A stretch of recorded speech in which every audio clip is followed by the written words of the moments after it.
Hello, witches! I'm Candy. And I'm Jen. And we're the Cornfield Coven.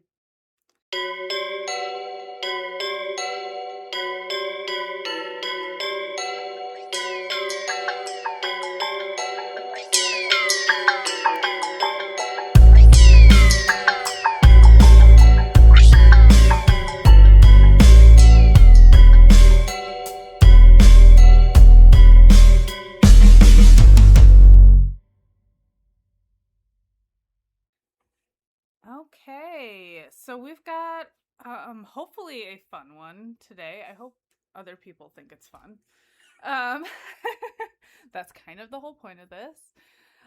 So I was talking to a friend about our Resurrection Mary episode. And she said she was kind of confused because growing up in St. Louis, they didn't have a Mary. Like, she doesn't remember hearing about a lady in white, because we kind of went over, lots of places have a hitchhiking ghost or a lady in white and then she said, but we had the Hook Man. And I was like, yes, urban legends. We all have them. They differ from place to place, story to story. A lady in white is a popular urban legend in many places. We gave Mary her own episode because Chick has been working it for decades and she deserves it. She even gets a cocktail. But that got me thinking about an episode on urban legends, and here we are. So, urban legends are a really cool phenomenon, and they kind of come to us like an old game of telephone, like the children's game of telephone. Everyone knows someone whose second cousin's best friend was babysitting and getting harassing calls that originated from inside the house, or, something like that. It's not quite mass hysteria, like think Salem witch trials or the Memphis 3 case. But urban legends are sort of like that someone's second cousin's best friend to mass hysteria. And research on urban legends is kind of hard because everyone has heard variations of the story. There may be no origin or an untraceable origin or many origins. Yeah. It's one of the things that makes them fun, but it is also, when you're trying to pinpoint Midwest ones, it can kind of make it hard. So this is a call out to all of our listeners. If you have heard specific variations or specific urban legends, please email us at cornfieldcovenmidwestpodcast@gmail.com and give us suggestions. Tell us your story, because we'd love to cover more of these. We're going to go through a few that I have heard of or have been reported as happening in the Midwest. And one book I used to cover this was Be Afraid, Be Very Afraid, the Book of Scary Urban Legends, by Jan Harold Brunvand. This book was great. I really enjoyed it all the way through. He included the locations from which people reported these urban legends or these variations. Like, people would write to him and tell him, well, I heard it this way, and this is where I heard it from. So that helped me pinpoint down at least a few to get us started. The base of urban legends are usually pretty quick stories. We're talking a few sentences to a short paragraph. So I took the bases of the legends and I tried my hand at creative writing. Ooh. So I am a writer, but I am not the fun kind of writer. I write software documentation. So I gave it a shot. Hopefully it's not terrible, but it at least gives, a little bit of something to add to the story. So here we go. We are going to start with Aren't You Glad You Didn't Turn On the Light? Abby and Lucy were randomly placed roommates in the dorms of South Dakota State University for their freshman year.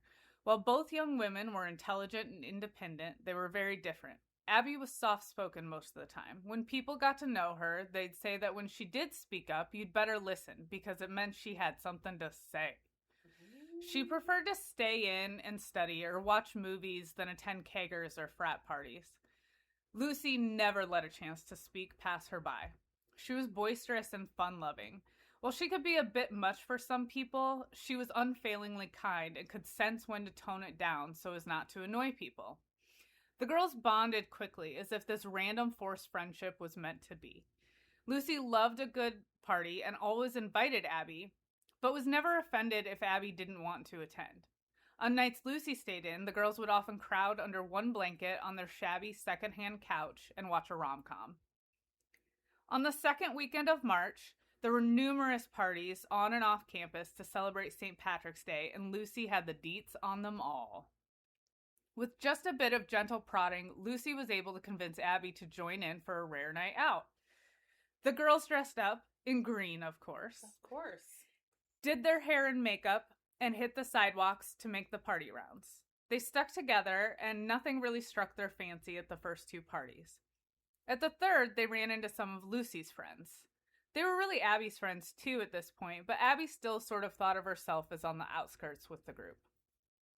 But it presented a perfect opportunity. Abby had had fun and was glad she'd come out, but it had been hours and Lucy didn't look ready to slow down. Abby was tired and her social gas tank was running on E. She would never leave Lucy alone at a party, but she felt comfortable leaving her with this close group of friends, knowing they'd watch over each other. Abby made her excuses and said goodbye to their friend group.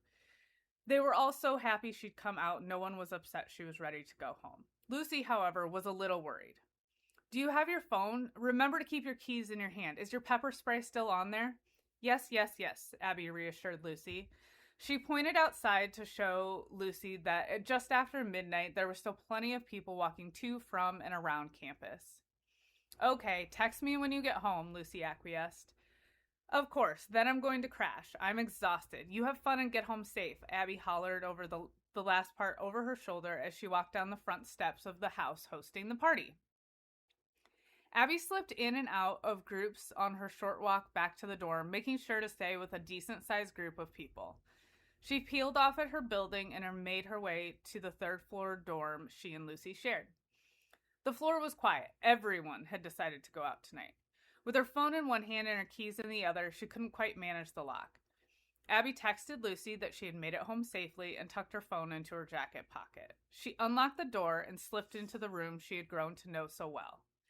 Flipping on the light, she locked the door behind her and threw her keys, with the pepper spray, onto her desk. Abby walked to her side of the room to start stripping off her coat and shoes, eager to collapse into bed. She never heard the closet door open behind her. She never saw the intruder, never saw that axe coming. 2 hours later, Lucy was walking home with a large group of friends. They dropped her off in her building and continued their own trek. Lucy was trying to be quiet. She didn't want to attract the attention of the building resident advisor. She was doing pretty well, mostly steady with a minor stumble here and there. She didn't want to wake Abby, so she focused all her concentration on the quiet thing. She unlocked the door, slipped in, flipped the lock, and moved over to her side of the room without turning on the light. She felt confident she had succeeded in not waking Abby and was just a little proud of how considerate drunk Lucy was. She passed out quickly. The next morning, as the sun soaked in through the dorm window, draping Lucy's face in stripes from the shadows of the blinds, Lucy woke everyone up with her scream. Everyone except Abby. Her roommate, her dear friend, was a bloody mess upon her own bed. Above her mutilated body, written on the wall in Abby's bloods, were the words, "Aren't you glad you didn't turn on the light?" So the killer was still in the room when she came home? When she came home. You know what? If I was Lucy, I would really be thankful I was drunk. Yeah. Because you wouldn't have smelled the blood. You wouldn't, your spidey sense wouldn't have kicked in that something was off.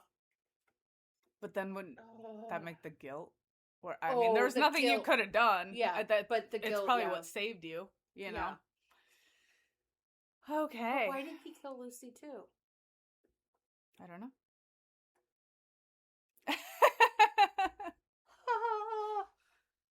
All right. So our next one is one I am sure everyone has heard of. Bloody Mary. As a Catholic school child, Yes. that was one of our... The history of Bloody Mary and who she may be based on is really interesting too. We could dive into that at some point. That would be... Okay, so here we go. Haley was happy. Oh, so happy. She'd always been the outsider, the ugly duckling, the weird girl. But that was starting to change these last few months. She'd finally started to mature. Her bracelet had come off. She traded her clunky glasses for contacts, and she'd finally found some clothes at the thrift store that came off as vintage more than hand-me-down. Suddenly, those mean girls weren't so mean anymore. Carly had begun sitting next to her in math class. Taylor had started talking to her at their adjoining lockers between classes. And today, Beth had asked her to sit with them all at lunch. This was it. She was in. Although the lunch was soggy chicken nuggets and canned green beans from circa World War II, Haley thought it was the greatest meal she'd ever had. Haley wasn't always invited to sit with them during lunch, but on the days she wasn't, she made out like she was busy with something or other that day anyway. Carly started asking for math help more often. Taylor often... Sorry, I'm having trouble talking. Blech. Taylor often pilfered snacks from Haley's locker. Beth was always hanging around, somewhat on the periphery, but always seemingly aware of the other girls' movements and actions. One day, when Haley had been asked to join the group for lunch, Beth brought up the urban legend about Bloody Mary. Haley laughed out loud. Then she gasped in horror, realizing her mistake. Beth was not laughing. No, seriously, Haley, it's not funny. It happened to my cousin's friend's sister. She went into the bathroom in the dark and said Bloody Mary 3 times in the mirror and boom, dead. She just dropped dead. She was bleeding from her eyes, her nose, her mouth, her ears. Not even the medical examiner could figure out why she died. Beth relayed the story in hushed tones. No way, said Carly. Come on, Beth, you're messing with us, added Taylor. I'm dead serious, Beth persisted. Fine, if you think it's all bullshit, why don't one of you do it? We have 10 minutes of the lunch hour left. Plenty of time. Suddenly, Haley realized all 3 girls were staring directly at her. Me? Why me? Oh, come on, you laughed. You're not really scared, are you? Carly taunted, while Taylor made a scaredy cat face and Beth stared on expectantly. Haley relented. She had to. These were her friends now, and this is what they expected. Okay, what, here at school? Sure, no one will be on the 2nd floor girls' room right now. Let's go, Beth suggested. The girls suddenly seemed awfully eager as they skipped through the halls, Haley faking it all the way behind them. Beth checked that no one was in the bathroom and came out to give the all clear. She nearly shoved Haley inside and pulled the door shut. It's just a stupid kid's game, Haley muttered to herself quietly.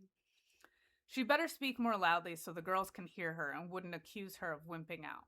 She stationed herself in front of the mirror, took a few deep breaths, and began. Bloody Mary. The girls outside the door could barely contain their laughter. Taylor held the door shut while Carly helped Beth into the bloody bride costume they'd hidden in the closet next to the bathroom. Oh my gosh, Beth, you look amazing. She's totally going to lose it, Carly Scream whispered. Hurry up, she's almost done, warned Taylor. Oh, relax. Beth was cut off by a blood-curdling scream. Everything stopped. Everything except the scream. Finally, that stopped too.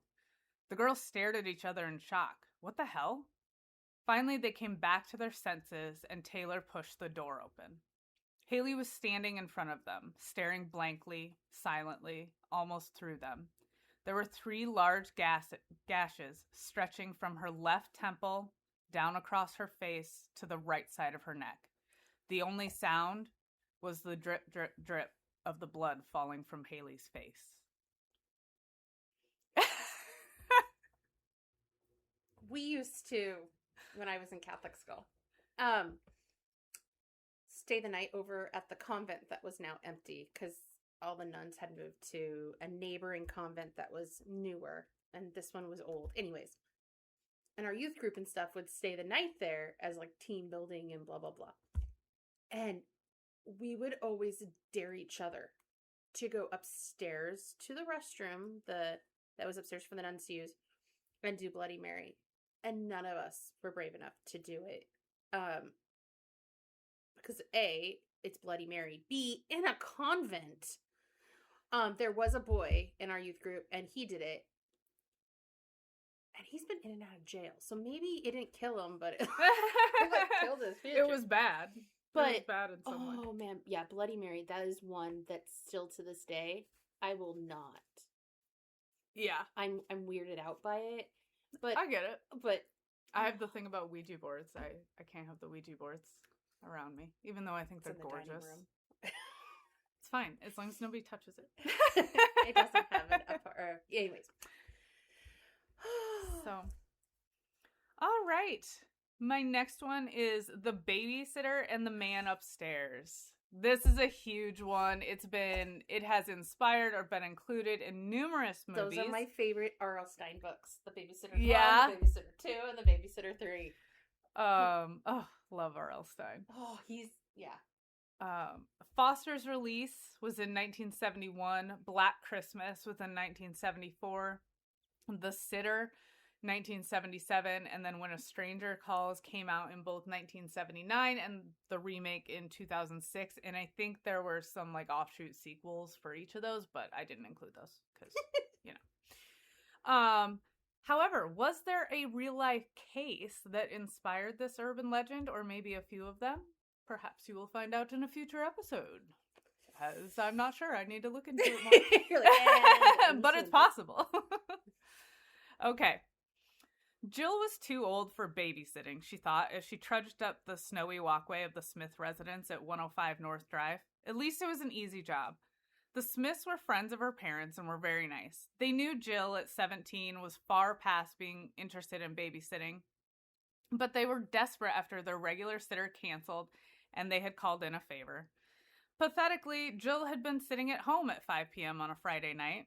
She'd had plans, of course, but that was before she dumped Kelsey in front of the whole school and humiliated them both 2 days ago. Harold and Charlotte Smith had actually left a couple hours ago. They asked her to be here before dark, help the kids get to bed, and then hang out on the couch until they came home around midnight. Harry and Stephanie were 11 and 10, old enough and responsible enough to be on their own for a few hours, in the daylight at least. In the daylight. So Jill knocked on the door and waited. She heard one of the kids behind the door, probably dragging a chair over to look through the eye hole. Sure enough, she heard Stephanie speaking like her face was pressed up against the door. Who is it? Hey, Steph, it's me, Jill. Can you see me? Yep, just checking. That's very good, Steph. Can you unlock the door for me? What's the secret password? Banana butt. Come on, Steph. Stephanie laughed her quiet chuckle behind the door and moved the chair away. Okay. Harry and Stephanie really were great kids. Jill made sloppy joes while Stephanie filled her in on all the 10-year-old girl drama and solicited advice, while Harry groaned and made faces next to her. Jill played a couple rounds of skip-bo with them, enjoying herself and actually forgetting about Kelsey for a few damn peaceable minutes. Then she realized what time it was. Okay, guys, it's getting late. Why don't you guys go get ready for bed and I'll come check on you in 10. Jill washed the pan from the sloppy joes, loaded the dishwasher, and wiped down the counter. Then she went up to find the kids sleepily climbing into bed. Damn, these were good kids. She said goodnight to both Harry and Stephanie, closed their doors, and headed downstairs. Her ass hadn't even sunk into the couch fully before her phone rang. In the kitchen, of course. She groaned as she pulled herself up out of the couch. The big, cushy, worn kind of couch that eats coins, Cheez-Its, and kids' socks. Getting up was not easy. Who is calling me? She thought. My grandmother is dead and I blocked that your warranty has expired number. Who doesn't text? Unknown caller. Great. They'll be calling to tell me my social security number has been stolen and I should type it in so they can secure it. Hello? Have you checked the children? Came a creepy voice. I'm sorry? Have you checked the children? Yes, Kels, and I know you're mad, but this is kind of a fucked up way to try to get back at me. Click. Sigh. Okay, back to the couch and the remote. Jill put on Stranger Things and prepared to zone for a few episodes. 10 minutes later, the phone rang again. Have you checked the children? Kelsey, seriously, is that you? Click. Enough. Jill put her pride aside and pulled up Kelsey's number. Jill could almost see Kelsey's eyes roll as she answered with a, "What do you want, Jill?" "Listen, I know you're mad. You have a right to be. I didn't handle that well, but I need you to be honest right now. Are you calling to mess with me?" "What?" "Have you been calling me with one of those stupid voice modulator apps and fucking with me?" "This is insane, Jill. If you want to talk to me, you don't have to make up some stupid story. Just apologize." "No, Kelsey, damn it, I swear." "Okay, I am sorry. I am really sorry, and I'll apologize better later, and we can talk about things, but someone really is calling me. It wasn't you. You didn't put any of our friends up to it." Okay, Jill. No, I didn't put anyone up to call you. Come on, you know that's not really my style. Someone is calling you? What are they saying?" "They're asking if I've checked the children. That's all they'll say. Then they hang up." "Children? What children?" "Oh, shit, yeah. I'm babysitting for the Smiths." "Ah, adventures in babysitting, huh? Who knew you were doing that tonight?" "I didn't, but then again, I also thought we had plans." "I'm sorry, Kels. Again, no one. My parents? I haven't really felt like talking to anyone, and it was a last-minute thing." "Well, that's a little weird, but your parents could have told someone. How many times have they called?" "Just twice. I suppose I shouldn't really be worried. I just thought it was... Shit, I think they're calling again." "Okay, tell the asshole you're going to call the police. If it's a joke, they'll give it up then." "Thanks, Kelsey. I'll call you back." Jill switches the phone over. This time, it's not the creepy, breathy, low voice. It is much worse. It is a high-pitched, repetitive speech. "Have you checked the children? Have you checked the children? Have you checked the children? Have you checked the children? Have you checked the children?" Jill broke in with, "Okay, asshole, I'm calling the police unless you tell me who this is right now." The repetitive speech kept going a few more seconds and then clicked. The caller had hung up again.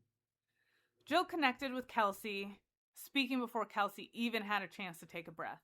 It was way worse this time. It's freaking me out. The more I think about it, I don't know who would know I am here. My folks left for the movies before I came here. It's not like they're socializing in the theater. I don't think this is a joke.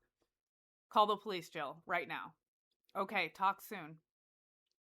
Jill hung up and dialed 911. She explained the situation to the operator, that no one should really know she was here, and that while she didn't want to waste the police time, she was really freaked out and not at all sure this was a joke. The operator was calming and did not admonish her. Rather, she said it was good that Jill had called. They'd rather check out a call that turns out to be nothing than have something serious go unreported. The operator took the information on Jill's cell phone and said they'd start working on geolocation for the unknown number that had recently contacted her. Jill said thank you and hung up, intent on getting Kelsey back on the line, pacing the living room. "You okay?" Kelsey answered. "Yes, I feel a little better. They're going to track the location of the number. Maybe I'll charge the jerk with harassment." "Good. Yes, good. I don't know. This is really weird, Jill. When was the last time you checked the kids?" "What?" "The kids. Have you checked on them?" I put them to bed, I don't know, 20 minutes ago. The first phone call came in pretty much the second I got down. Oh, Kels, I'm getting another call. Talk soon." "Wait, Jill." Jill switched over before Kelsey could finish. "Hello?" "Jill," the operator said. Jill sighed with relief. Yes. Did you find them?" "Jill, I need you to listen to me very carefully, okay? I have sent a team to your location. It is very important that you stay calm, but leave the house as soon as possible, okay?" "What? I can't just... I'm babysitting. The children are upstairs." "Jill," the operator interrupted. "The phone making those calls is located at 105 North Drive, the same address where your phone is located. Do you understand, Jill? Those calls are coming from inside the house." Jill stood in silent shock as she heard the door at the top of the stairs creak open. Ooh. Nope, and nope. Oh, I mean, if you were babysitting, what would you do? I mean, the kids are upstairs. I know. I don't know. Oh. You don't go investigate the strange noise. No. That's what scary movies teach us. No. All right. Oh. You got the chilies over there? I do. All right, I've got one more, and it's called The Hook. The Hook. All right, Lynn, this one's for you. All right, the movie sucked, thought Tyler. Juliana loved horror movies, and Tyler suffered through them because he loved Juliana. He hadn't told her yet. It was too soon. It was crazy. But damn, the girl was amazing. Hot, smart, and not scared of a damn thing. He was crazy about her. He thought she felt the same, but there was no way he was saying it first. He asked her out first, so it was only fair that she dropped the L-bomb first, right? Definitely. They'd been dating almost 4 months. He'd known after the first date. But now it was time for that part of the date he really enjoyed. He enjoyed all of his time with Juliana, even the sucky movies, but there was nothing like losing himself in those full lips of hers. Juliana drove to their usual spot. It wasn't the usual spot where all the other high school students went to park. Juliana would never be so common. He wasn't sure how she came across this place, wasn't sure he wanted to know, really, but it was their spot. About 2 miles outside of town, they turned onto an obscure gravel road with no houses. He wasn't sure what was at the end of that road. They'd never made it that far. Honestly, he tried not to think about it because it freaked him out a little bit. About a mile after that, there was a turnoff. It wasn't even a turnoff, more like a field drive that went down into the timber and ended in a little clearing just big enough to turn around. There, they parked. Tyler turned the radio to a local oldies station. The 90s were always good for some emo. Did that hurt? The oldies station is playing 90s. It hurt me to write it. Okay, sorry, that wasn't part of the story. He'd prefer his custom-made makeout playlist, but Juliana had driven tonight, and there was no Bluetooth in her vintage Jeep. By the way, vintage is code for barely runs, costs more in maintenance than an actual car payment, and will probably rust to pieces in the middle of the highway someday, but still looks pretty badass. Just as Tyler and Juliana start making out, they both jump at the sound of the radio alert system. Seriously, Tyler thought, like, this Jeep isn't enough of a pain in the ass, now it's actually cock-blocking me? After the alert sound finally ended, the robotic voice, have they never heard of Alexa, droned on. This is a public safety alert. An inmate has escaped from prison. The inmate is considered armed and dangerous. The inmate is wearing dark coveralls stolen from the maintenance garage. The inmate has a hook in place of his right hand. All residents within 5 miles of prison are advised to stay inside and lock their doors. Tyler exhaled. Well, this was not ideal. Juliana looked at him with stars in her eyes. Oh my gosh, that is so awesome. Tyler stared at her, aghast. He knew Juliana liked horror and true crime, but what the fuck was she saying right now? Juliana saw his face and calculated her error. No, I didn't mean, I don't want anyone to get hurt. I'm sure they'll catch him right away. But how cool of a story will this be? I hope we get a good documentary out of it. Oh, gosh. Tyler exhaled again. Okay, she's not totally crazy. Probably. Okay, well, we better head home, Tyler said. What? You heard that, right? Oh, did my movie scare you? No, it was definitely not the movie, but you are scaring me a little bit right now. In one of those stupid movies, would the smart thing be to sit here and to continue to get it on while we know there is a crazed killer on the loose? Tyler justified. We don't even know he's a killer, just armed and dangerous. But you're not totally wrong. Okay, fine. For you, I will follow the rules. But be warned, that means no sex until this guy is caught either. Damn, sex with you might be worth getting slashed. Give me another minute to think about it. Juliana's laughter was cut off by a light screeching sound. What was that? Tyler asked. No idea. Probably something falling off the beast. Better get her home before anything crucial falls off, Juliana replied. Juliana pulled into Tyler's driveway and kissed him in a way that really made him wonder if he cared about his life enough to stop. Finally, he did. He jerked the door of the Jeep open and heard a clanging. Seriously, what is with this damn Jeep? He clambered out and swung back the door just far enough to get a look at the outside. He stopped dead. Jules? Juliana looked up from tuning the radio, totally oblivious until she saw his face. Ty, what's up? Is something wrong with the door? She got out and came around to his side. Then she stopped, frozen as well. Hanging from the door of the Jeep was a metal hook. Tyler was covered in goosebumps from head to toe. He couldn't break his gaze away from the hook. Until, that is, he heard Juliana exclaim next to him. Startled, he jumped and turned to her, worried she had seen something else. Now that, she said, is fucking awesome. Okay, so she was totally crazy. He was still in love with her. Oh my And gosh. that's that. That was awesome. Ay, ay, So ay. yeah, urban legends are fun. Urban legends, you know, all of us grew up on them. Yes. I mean, that was our campfire stories. That was slumber party, middle of the night with a flashlight, telling spooky stories. Yeah. I just don't think they'll ever get old. I mean, No, I agree.